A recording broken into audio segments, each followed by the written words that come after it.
Hey Tractor Chasers, we are out in the field with a dairy farm working on combining their corn crop. I've always enjoyed this farm. They're not far from where I grew up, and as a kid I used to ride my bike over to see what they were doing on the farm. They have a neat harvesting operation with their John Deere 7720, and then they haul the grain back to the farm with gravity wagons. And what I think is most special about this operation is that they're using a GT grain dryer, which dries just a batch of grain at a time instead of a continuous flow, big modern dryer. We'll see that later in the video. The John Deere 7720 was really popular in the late 70s and early 80s. This one was purchased out of Ohio and brought here to New York for this farm. The extra grain bin extension on here helps them get some more bushels in so they can make longer passes. And it also lines up really well with their gravity wagons to give them a full gravity wagon to head back to the farm with. And a couple unloads matches up well with their GT grain dryer. Let's go watch the combine in action and then we'll head back to the farm and watch them running their GT grain dryer.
This style of grain dryer is known as a batch dryer because you put one full batch of grain in it and it circulates it through the heat until all of the corn reaches the same moisture, and then you unload it into another gravity wagon, let it cool down, and then put it into your grain bin.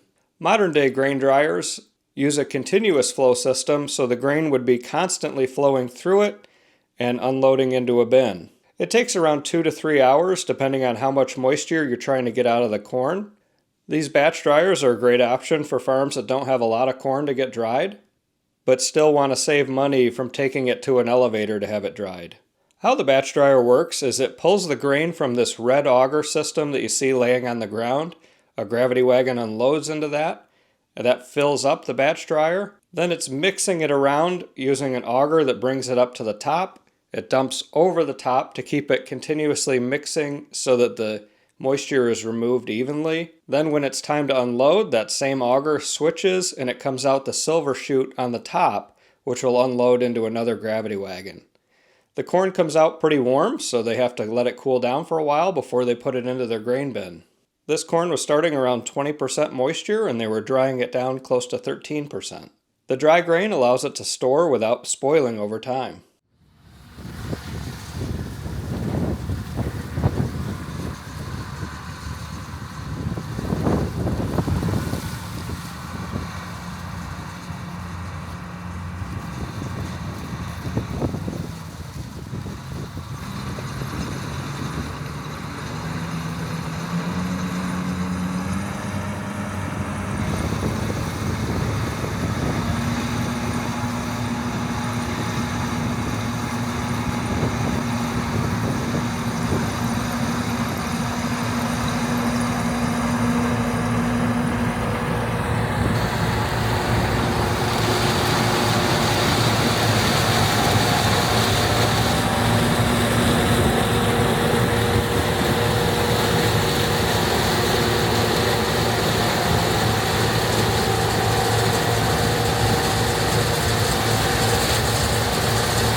I hope you love being out in the field with this dairy farm working on corn harvest. If you love seeing farm equipment in action, please take a minute to subscribe to the Tractor Chasers channel so you don't miss any videos. Thanks for watching.